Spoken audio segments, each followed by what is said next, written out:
Good afternoon, everyone. I don't need to wait for Facebook to get on board because I still have problems with Facebook. I'll put an announcement out on Facebook. Hopefully, those who follow us on Facebook will join us here on YouTube. Now, it's the Two Davies on the 22nd of the 7th, 2024. Couple of announcements to make before we get into it. Or one big one, actually. The other one will wait Thursday. And the big one is that David will be joining us again sooner than expected.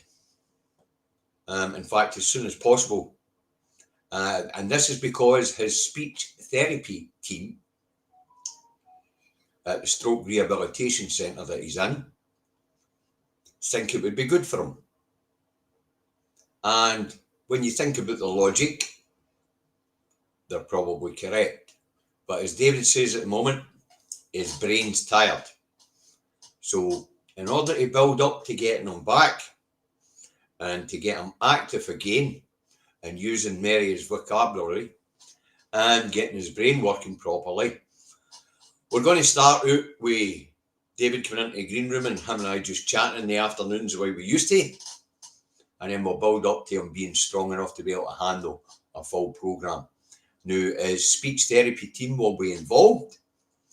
And between his speech therapy team, him and I, we'll decide when he's ready. Okay, so that's a wee change. Because as you know, I've been highly concerned about David and wanting to concentrate just on his rehabilitation. But when his speech therapy team found out that he joint hosts this programme or co-hosts this programme, they thought it was a good idea to get back on the horse as soon as possible. So we'll work up towards it. Okay. The other thing is you'll probably notice that there is no candle on the naughty step today. That's not because I've run out of candles, because I got some. That's because I was lighting that candle for democracy. But democracy here in the UK is dead. As we've seen with that massive majority for Labour across these islands on such a minute swing. Okay. And of course, there's the fact that both cheeks of the establishments arse down that road have been denying the people of Scotland democracy for the last 7 years. We are now second-class citizens in our own homes, in our own land. England's no faring much better. We'll get to that when we get to the English section of the report.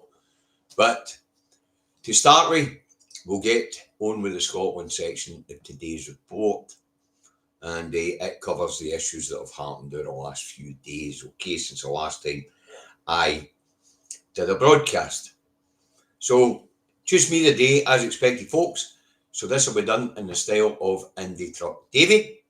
And it's Indie Truck Davy out the truck and at home in his office in Salisbury, North Lanarkshire, where it is overcast at the moment and 18 degrees, clammy as hell. It has been raining, but it hasn't brought the temperature down.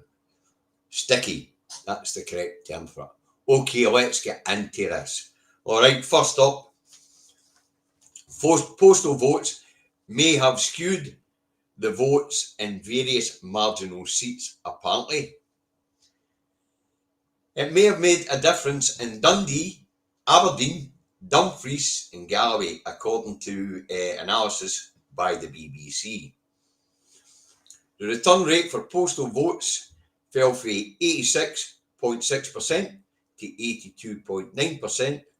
And as we know, there was problems with the postal vote system. And then, of course, there was the Scottish school holidays, seeing an awful lot of people leave the country before the postal votes dropped because there was a mess in the postal vote system. Anyway, the vote dropped by 3.7%. And they say it could have affected the outcomes in Dundee, Aberdeen, and Dumfries and Galloway. A couple other marginals as well. But according to the report, the turnout was down by 9% anyway. And in these marginals, like if you take Aberdeen North and Moray East, where Seamus only won with about 925 votes, what they're saying is, actually, it wouldn't have made any difference because the chances that all the missing postal votes would have went to one party are slim to bugger all. Davy says, wrong again. There was only two parties contending in Aberdeen North and Moray East seat, because as we know, the Unionists had tactical voting where they didn't run in areas where they thought one party would have a better chance of winning, and they swung their vote behind the party they thought would win that constituency.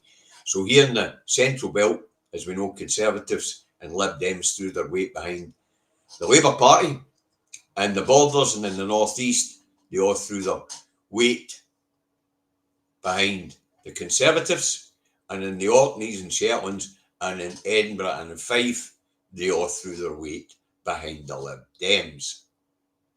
They ran a clever election and they skinned us. And they ain't going to be able to do that in the next election, fortunately. But we'll get to that right now. Because when we talk about the next election, Scottish Labour's already started its campaign. Everywhere you hit on social media, we get Anna Sarwar telling us that the Labour Party loves Scotland, understands Scotland, will stand up for Scotland, and is the change that Scotland needs. Well, actually, no, poverty pies Sarwar. Most of us are old enough to remember Scotland under Labour. And for those who have only lived in the devolution era, it's up to us who remember life under Labour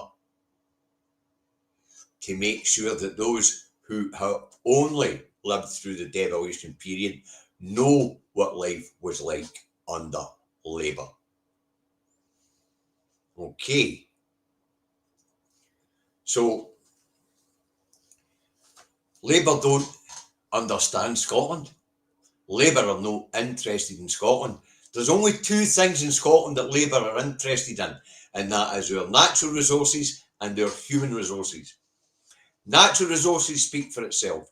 Human resources, for our viewers in England who won't know this, Scotland has the highest educated population in Europe and has done so for many years now.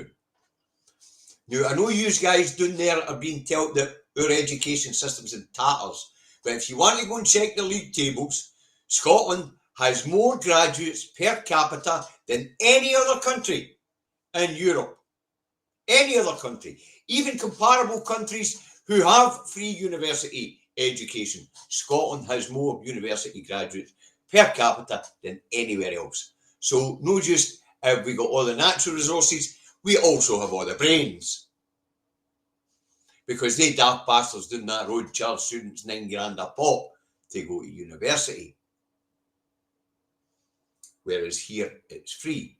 But let's remind ourselves what it was like under Labour. But for those who don't remember and have only lived in the devolution period,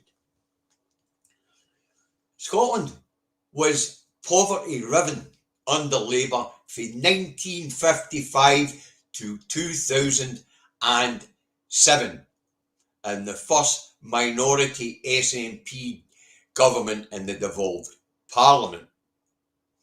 We had higher unemployment than anywhere else. We had lower wages than anywhere else, any other part of the UK. That's flipped in its head. The average wage here in Scotland is now higher than in England, and we have higher employment than in England. As I say, Scotland was poorest part, and we had the 10 to the 20 most deprived areas in Europe under Labour. Since the SNP came to power, all 20 of the deprived areas, most deprived areas in Europe, are in England. 19 in England and 1 in Wales. For some reason, they haven't counted Northern Ireland. But nobody ever counts Northern Ireland. As far as we're concerned, it's a trouble-driven, alien part of the world which claims to be part of the United Kingdom or has a treaty with the United Kingdom where the Crown protects it. Okay, but what's the advantages that we've had since the SNP came to power in the devolved administration? And remember, the devolved administration doesn't really cover that many fields. But since they came to power, done away with prescription charges, done away with university tuition fees properly. I know Labour claim to get rid of them here, but them and the Lib Dems put a backdoor graduate charge only Scottish students. That was something like £3,200 a year.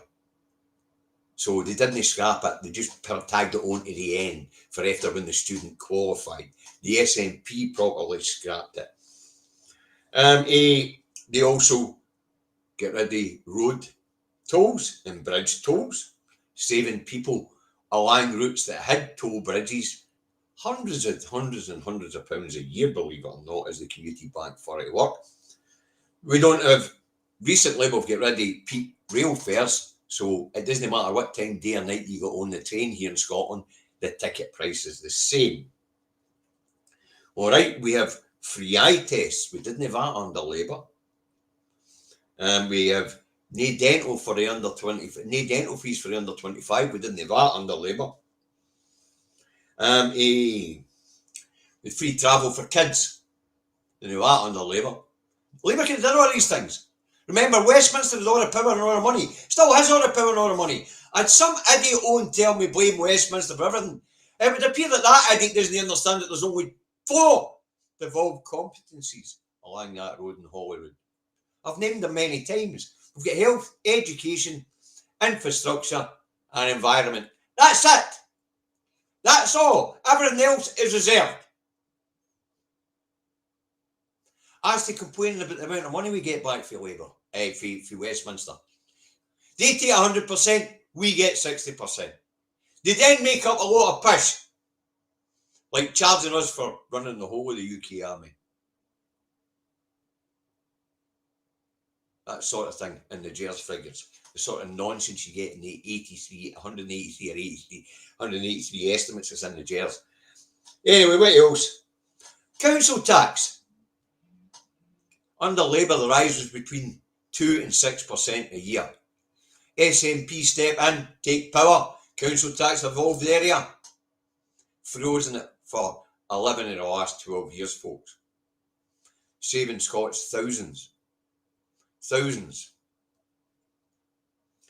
You know, what else did we have under Labour? We had means-tested school meals.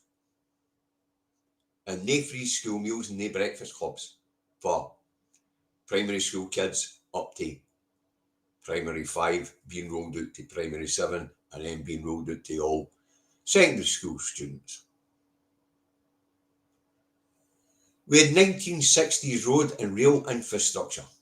They hadn't paid a fucking penny. We had a dilapidated hospital and schools estate under Labour. These are all the things that the SNP have improved and fixed in 17 years. All these things that Labour could have done. Everybody will remember Jack McConnell honing back 1.5 billion to Westminster through the Scottish budget, saying he couldn't find anything to spend it on. Even though we had kids fucking starving.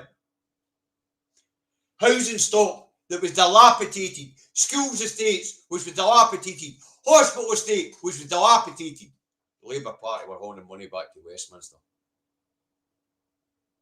So no, Labour's no the change that Scotland needs. But Labour desperately needs hold on to Scotland, as I say, for natural resources and human resources. We're smarter. I'm a fucking truck driver in Scotland. I'm smarter than most of the politicians in England. Mental. So, folks, we've got 2 years Labour started. It's up to us, who are old enough to remember pre-devolution and the start of devolution under Labour and Lib Dems.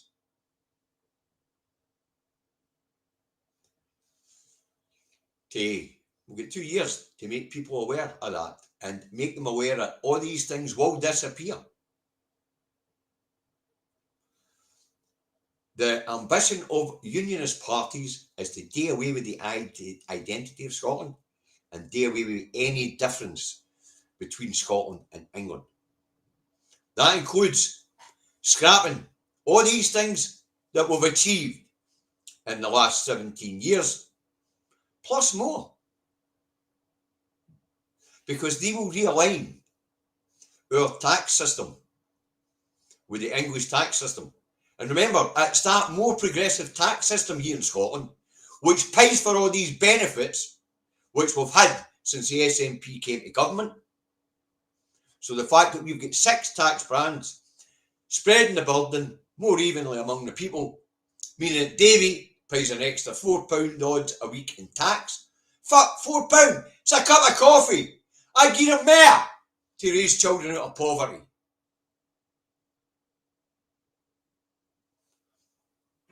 But we've got 2 years, folks, to convince those in the devolution era that what they have now will be gone.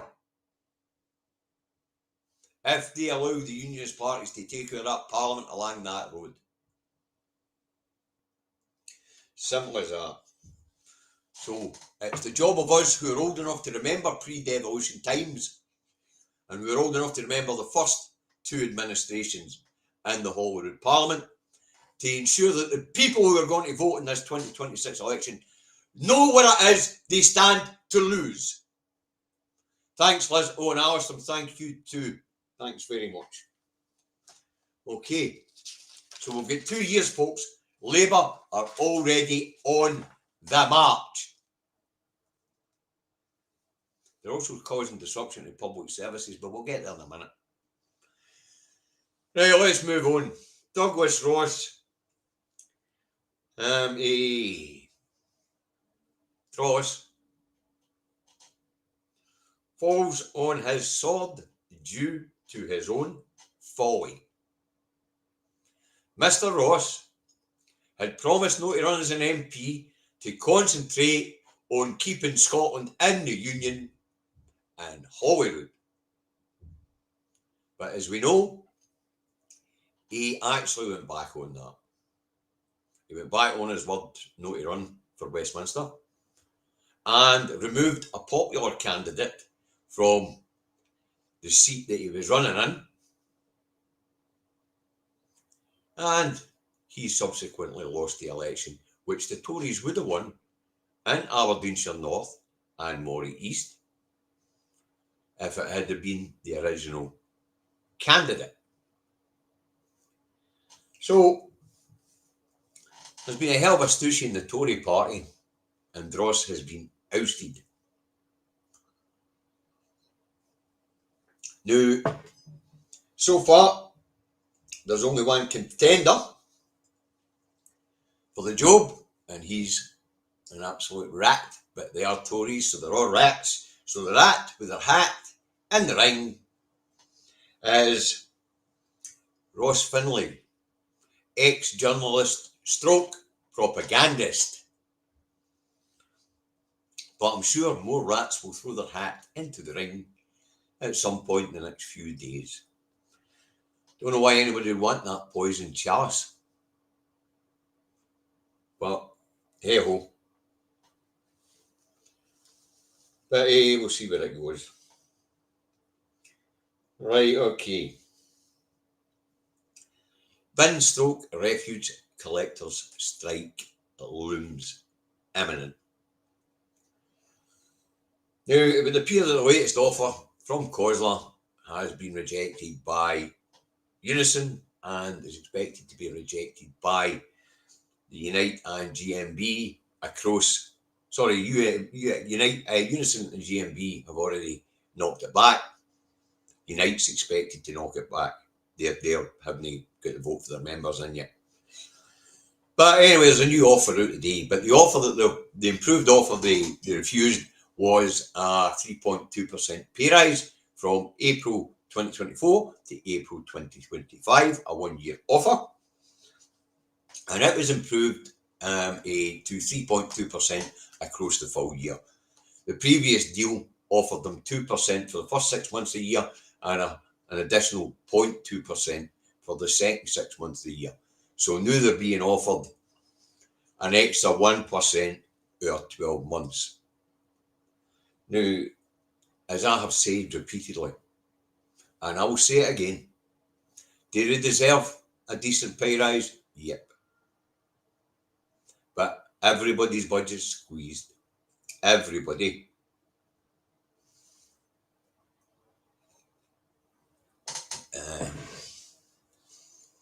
Put that last bit out as a short. I'll consider it. The bit about what we'll lose if Labour come to power. I will consider it. Anyway, the offer was 3.2%, so it was an improved offer of 1%. They've knocked it back. It's not enough. So I'm going to say what I've said, and I've been right about it every year. Every bloody year, I have been correct about it. But self-interest and greed allows the trade unions to actually, instead of unite people, it's actually to split them and deny them of their jobs.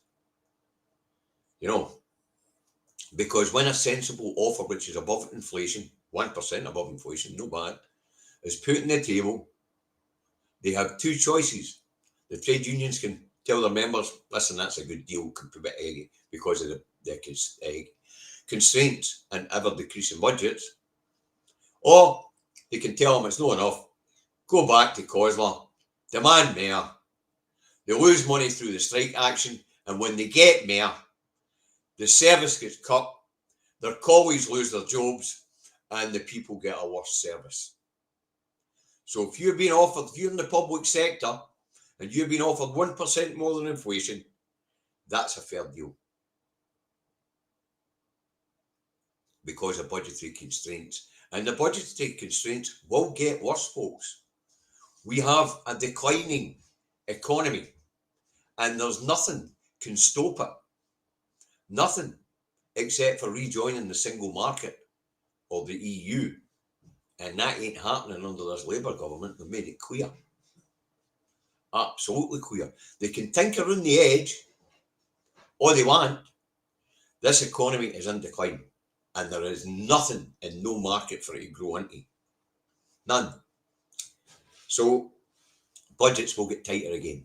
But what you're really doing to each other here, folks, in the public sector, and you're being conned by your trade unions, is you're putting each other out of work, and you're diminishing the quality of public services here. Thank you, Lauren. Thanks, folks. You've been awfully generous. That's 64 quid so far today. That's brilliant, folks. Really brilliant. Great stuff. Thank you very much. We're just waiting at coming in, and we'll get it out the door. Right. So, as I say, when you're being made a decent offer in the public service and 1% above inflation at this point in time, with budgetary constraints and ever tightening budgets, that's a good deal. So when the trade unions come up to you and say, don't take this deal, we can get you more. Look at your mate next to you. Whether it be a teacher, whether it be a bandman, whether it be anybody in the public sector, look at your mate and say, listen, we're getting above inflation deal here. Let's take it that way. You keep your job and I keep my job. Because if we ask for more, one is going to lose our fucking job, and the service to the public's going to get worse. That's the facts, folks. Can't argue the toss on it. Every time I've said this, every year I've said this. And every time I've been right. Because that's how it works. You're spreading the same amount of jam over a larger and larger and larger slice of bread. No, you're not.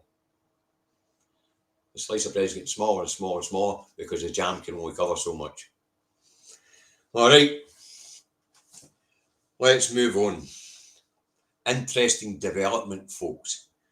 The SNP's amendment to the King's Speech to end the two-child cap will be heard. Starmer is panicking. He's on the telly today telling everybody there is no silver bullet to end child poverty, and that he wished there was. That's not true. There is a silver bullet, and that is a government that concentrates on the well-being of its people rather than a government that concentrates on the interest of its backers. And of course, there's always money for war. So there must be money to feed children. Must be. And here in Scotland, we've mitigated the worst of what's going on down that road. We still have people in poverty. We still have people in poverty. Well, that's another thing I've got to mention. Labour getting here in Scotland, the bedroom tax is coming, folks. There'll be no mitigation of the two-child cap. None. So, Starmer's telling people, nah, don't have the money to pay for it. Starmer's a fucking liar. You could very easily lift all the elderly out of poverty and all the children on these islands out of poverty. All you have to do is scrap Trident. So you got to do. Scrap Trident. Save the 250 billion quid and invest it in the people. Invest it in their education, invest it in their infrastructure, invest it in feeding them. Because I don't know many times I'm going to tell these stupid bastards. And I tell my own politicians this and all. If you do not have a healthy, well-educated population, you're fucked. Simple as that. Your economy will be in constant decline. And as we're already headed for third world status, developing nation status is where the UK is at right now, believe it or not. It's went from wealthy, well off, good living standards to developing nation standard. And we're on our way to third world standard.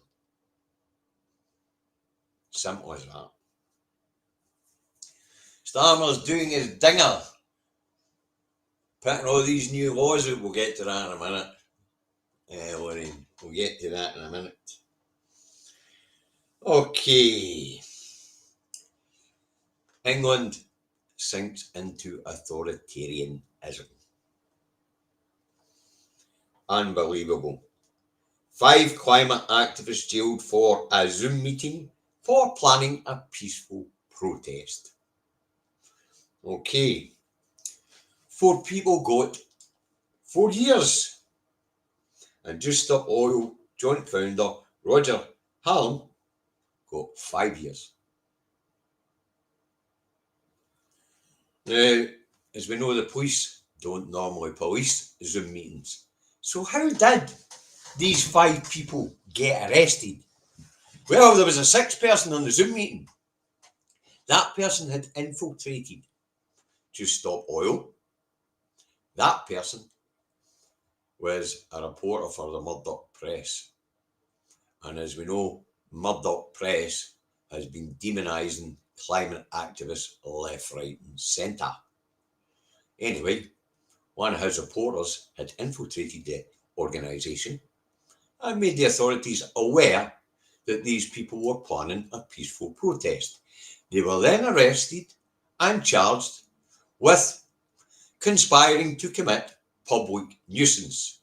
Now, committing public nuisance was a new law introduced by the Tories in 2022 to crack down on public protest. This is the new law we're talking about and the powers that were given to the police under the new Police Crimes Courts and Sentencing Act down that road. Okay, now you imagine that. Conspiring to commit a public nuisance. Yep, their methods are a wee bit unorthodox. And yep, they do create disruption. But so does every bloody protest I've ever been on my life. And I've been on a lot of them. I've been in an awful lot of them, I can assure you. Every single procession, every single march, every single crowd gathering to protest about something, it always inconveniences stroke as a nuisance to somebody. I'm afraid. And of course, as we know, the prisons are full down that road. They're letting mere serious offenders out to make room for the protesters they're about to arrest. And remember, here in Scotland, folks, it could happen to us. not under their law, but because they have rebranded Scottish nationalists and Scottish nationalism a form of extremism. So if you believe in independence, you are now an extremist in the eyes of the UK state.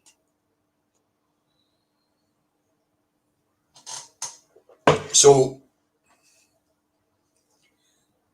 in the last couple of weeks since Starmer came to power, we've had 7 people arrested for protesting. 6 people arrested for protesting the genocide in Gaza. Now, if you've noticed, folks, the press have been gaslighting everybody here. Because if you support the immediate ending of that genocide in Gaza and are willing to take to the streets to protest that genocide in Gaza, you are not being labelled in the press as peace protesters. You are being labelled in the press as anti-Israeli protesters. It's always important to look at how these things are being labelled, especially in the mainstream media.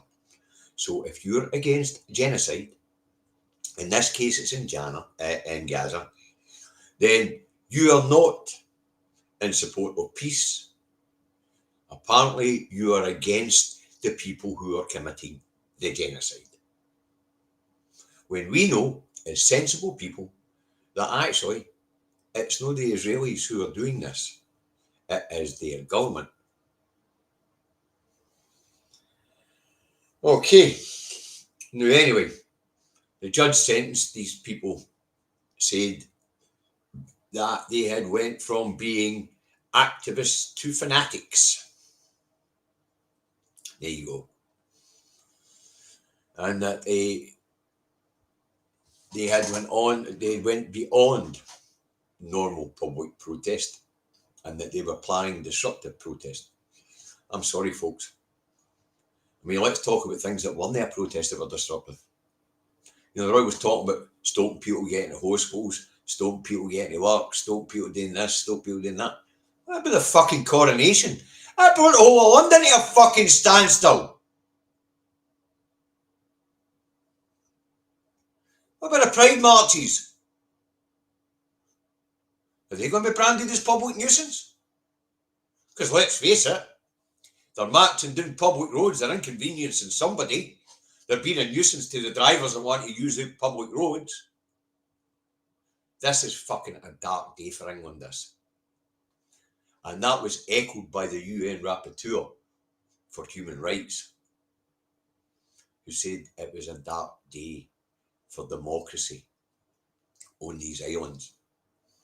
And he's absolutely correct.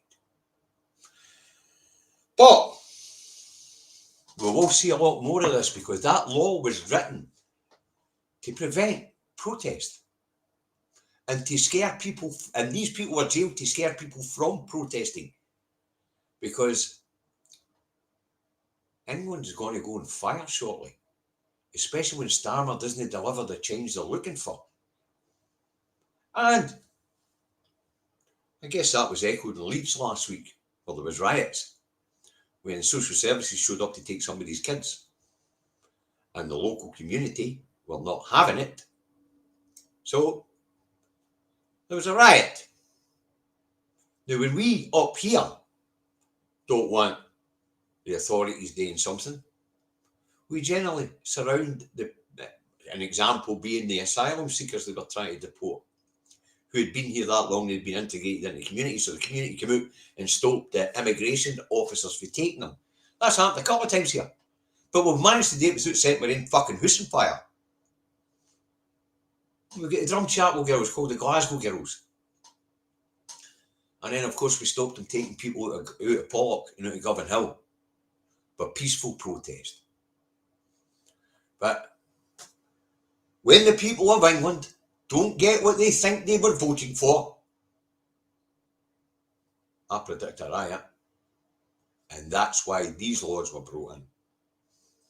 The anti-protest laws were brought in to stop people in England for protesting, and these jail sentences have been handed out deliberately to put people off protesting.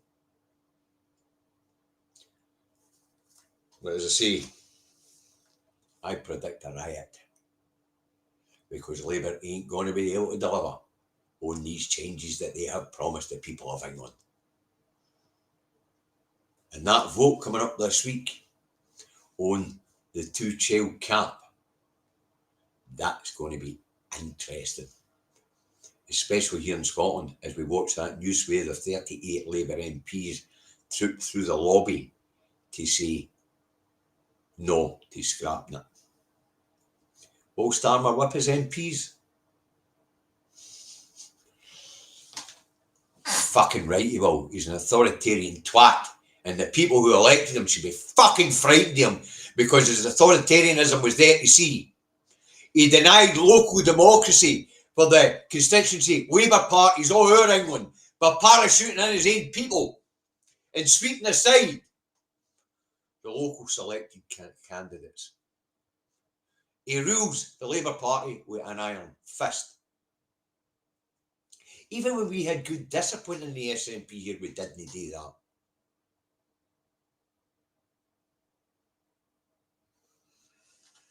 As I say, expect more. And expect more riots in England. Expect more public protest, no less.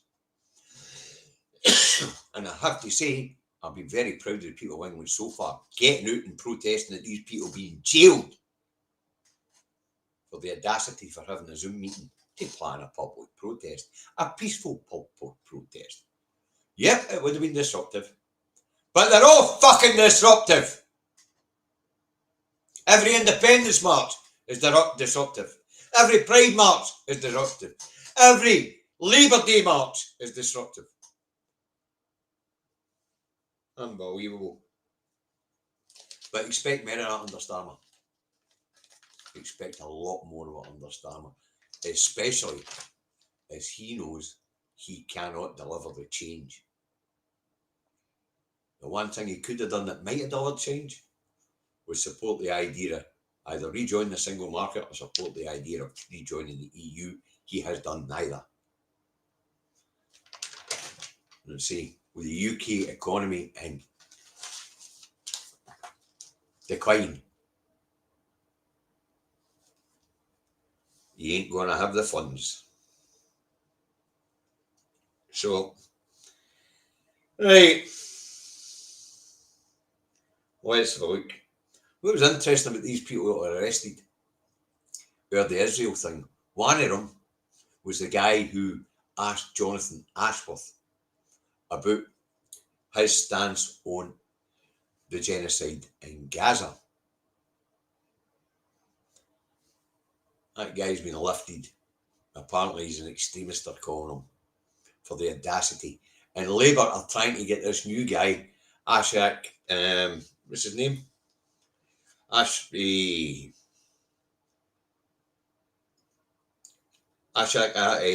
Showcat Adams. They're trying to get him recalled, saying that his campaign was a bullying campaign. And it's the same for an MP, a female MP in Bristol. They're claiming they were being bullied because they were being asked about their stance in Gaza. Starmer's trying to get recall and petitions out for 4 of the 5 independent MPs doing that road. The one he won't try and shift is Jeremy Corbyn. Because if he tries a recall petition in Jeremy Corbyn, he's going to get his face slapped by the people of that constituency. And I hope if he tries a recall petition on the other 4, that the constituency says, no, there was a democratic election, we're not signing your petition. But I think there'll be enough Labour supporters in these constituencies to get the election rerun there.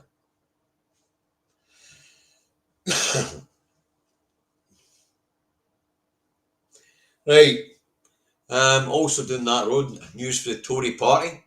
Looks like Suella Braverman is about to jump ship to reform the UK. It would appear that the poisoned dwarf has thrown her dummy out the pram because the people in the Conservative Party in England do not back her to be the next Tory leader. So apparently Miss Braverman is waiting a wee bit, and then she's going to jump ship to reform UK. Who cares?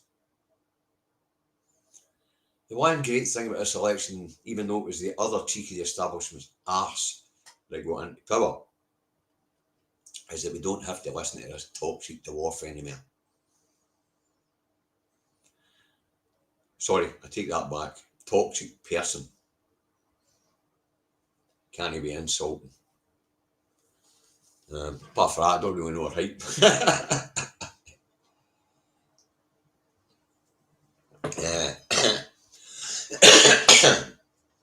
But she really is a toxic piece of work. Really is. And I'm sure the Tory party will be glad to see the back of her. Right. Yeah, well, no surprise here with this one, eh? Farage abandons his constituency, Clacton, and buggers off to America, where he'll probably stay until after the election, flying back and forth to make the odd appearance in the Commons. But it was to be, he was interviewed by Emily Maitland, and she was asking him what he was doing there. Oh, his friend gets shot, I have to be here, my friend gets shot. And she asked him, "What did Donald ask you to come?" And Farage had to admit, no. They're just there for the Republican Party convention and to get in a wee bit on the loonies that are there. But that's that, you know. So Peter of Clacton, you got what you voted for, an absent MP. You were warned, but you voted for an absent MP. Expect things in Clacton to get even fucking worse.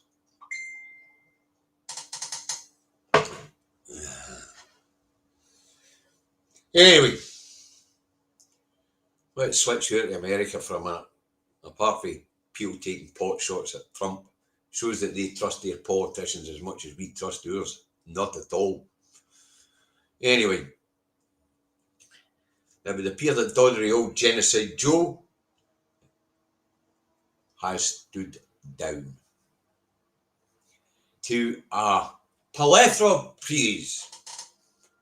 Good old Joe. No, good old Joe is responsible for the death of thousands and thousands and thousands, estimated 283,000 people in Gaza, and still going on. Good riddance to bad rubbish. Whatever advantage he gave to the American economy after the woeful Trump era, his presidency will be remembered in history as one of shame. Same goes for here.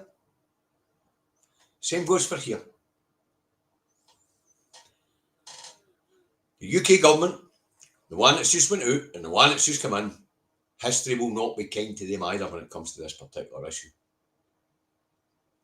And I mean that. Genocide Joe might get the American economy gone, but he got it gone. Spending in arms, I think.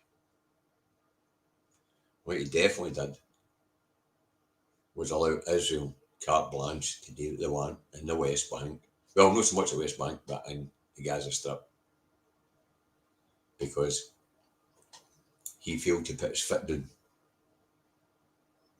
on Israel's neck, and he was the only person who could do it. Talking of which, the International Court of Justice rules that the Israeli occupation of Gaza and the West Bank is illegal. It recognised that Israel is running an apartheid state in Gaza. It recognises that Israel is breaking many international laws, including the Genocide Convention and the Geneva Conventions. And it calls on members of the UN to do their duty and to isolate and put pressure on Israel until it capitulates and removes itself from the West Bank and from Gaza and allows these people to govern themselves. Not going to happen. They're going to kill every fucker in Gaza. Everybody. Every single person they're going to wipe them out. Or drive them out. As to the West Bank, they'll take that 1 acre at a time. Israel has hid behind the argument of disputed territory. Well, the UN has just put an end to that. There are no disputed territories. They're Palestinian territories. And Israel are illegal occupiers. Now let's hope the ICJ comes back with a clear and frank judgment that Israel is guilty of a genocide in Gaza. Because it is. You know it is. I know it is. Everybody knows it is. I wonder if I'll be getting arrested for being anti-Israeli rather than pro-peace. Because I can assure you, if it was the Palestinian people attacking the Israeli minority like that, I would be up and I would be angry at the behaviour of the Palestinians just as much as I am the Palestinian government, just as I am angry with the Israeli government.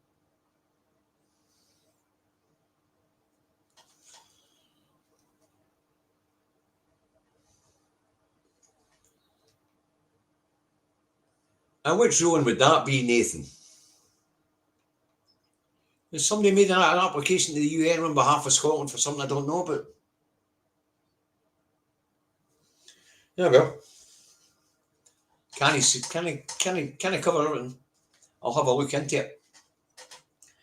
Right, let's see what else is going on. Not we'll get that much long to go, but what is it all about?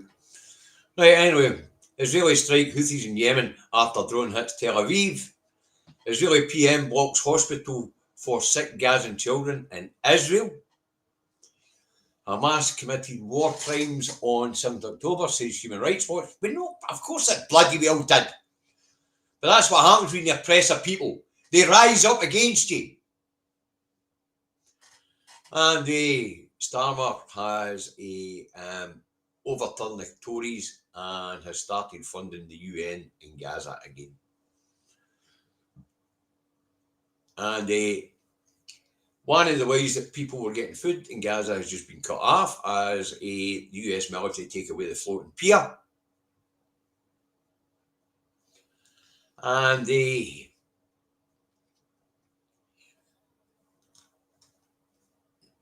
not looking good. It's not looking good for the people of Gaza. It's not looking good for the people of the West Bank. And it's not looking good for the people of Israel because their safety worldwide has been put in danger by their current government. Of course, all the talk in Ukraine, folks, is Zelensky's shiting himself on the idea of a Trump government, but he says Trump would be hard work, but we are hard workers. You need to be because you're going to defund you. So he is. And Zelensky's urging Starmer to pressurise the NATO bloc to lift Ukraine weapons limits. In other words, he wants more and more weapons all the time. More and more people die. And as I say, Zelensky's big problem is, as I've said, he's running out of manpower. If NATO can't put boots on the ground, his population of 44 million can't hold off 180 million indefinitely. They just don't have the manpower. They don't. And on the other side, the Russians have sacked one of their generals amid bribery allegations. That when I one that flies out a window, and will be paying breed shortly. And according to NATO chiefs, Europe must brace itself for a decade of struggle in Ukraine. There will be any Ukrainians left in a decade. None. There will be no Ukrainians left. Well, folks, that's what I've got for you. That's what I've got for you today. Now, wow. Thanks, Jim. That I really appreciate that. Thank you very much, Jim. That's really generous. Now, people, viewers in England, that's a cracking donation. Thank you. Viewers in England, I'm worried for yous. I really am. I am worried for yous. I mean, here in Scotland, we still have that right to protest. Although how long, I don't know. But I say, folks in England, I worry for you. I do. And on the bright side, what we do know is that your government is scared of you. Your last couple of governments have been scared of you. And that's why they put these draconian laws in place. But Starmer should know that that majority he holds, that was people lending him his vote. That was protest votes. He didn't win that election. The numbers tell us that. The Conservatives lost that election. He got less votes than Corbyn. There was a smaller turnout in the last election. Quite a few, are we, in England? Quite a few viewers in England. I see Reagan Weeks there, Daily Blase drops in, Madge drops in, and there's quite a few people from England watch the programme, believe it or not. And our second biggest audience now is in London. It was the first biggest at one point. We have 779 viewers, repeat viewers, in the city of London. So there's a lot of people in England watch this show. They say, but I'm a wee bit concerned because there will be more and more peaceful protesters banged in jail for planning protests to scare the people of England. For I see you, Reagan. I'll be also listening to you later tonight, son. Folks, Reagan Week's channel is brilliant. Maximilian Robespierre is good. Big Madge Studios is good. Political X, Daily Blase. I'm not going to put a link in for you guys because you guys all know how to navigate YouTube. Don't like to treat viewers as stupid. That's why I just don't do it. You know how to use a search engine. Use your Google search engine and find Reagan Week. And when you get there, subscribe.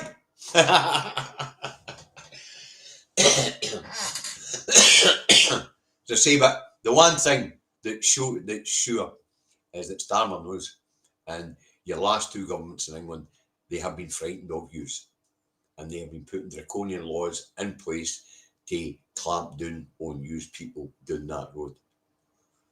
But to be fair, you're more like the French than what you're like us. So what they're doing down that road with their stupid, daft, trying to clamp down on the people is they're stoking trouble. And as we know, and as we've seen in Leeds, the people of England, they react like the people of France. They will go out and they will make their voices heard. And they will do it loudly. And they will do it with destruction of infrastructure. Because that's what the French and the English people have always done. It's just what they've always done. I mean, don't get me wrong, if you go back a few hundred years before the Enlightenment, we used to do it here and all. You know? We used to do it here and all. In fact, it was more deadly here. Much more deadly. Because if you didn't make it to Edinburgh, you were getting lynched. Yeah. The borough mobs would have hit you if you didn't make it to the safety of Edinburgh. Yeah. So, I mean, for all you've moved a wee bit away from that, I have to say I like the way the French get things done, and I know that our English cousins are very close to that as well. So that's what these draconian laws are for, in stripping away your human rights. But I know that you will not let it work down that road. So Starmer's on notice. Right, folks. Thanks very much for joining me again today in great numbers. It was up until I said I was winding it up there. It was up there 220 again as usual. So brilliant. And we're sitting at 191 as I wrap the show up. So that's great stuff. Now, folks, if you like what it is we do, and it is the Two Davies, if you like what it is we do, please like, subscribe, and share across your social media platforms. Okay. I say thanks for tuning in today. It's been an interesting week in politics. I've only been able to just cover the stories that I wanted to cover. You know, there's been a lot more out there, but I'm sure you are quite aware of it. So I'm going to wrap this one up. Thanks very much, and I will be back on Thursday to do it all again. Bye for now, folks. Look after yourselves, and thank you very much for your contributions. Absolutely phenomenal.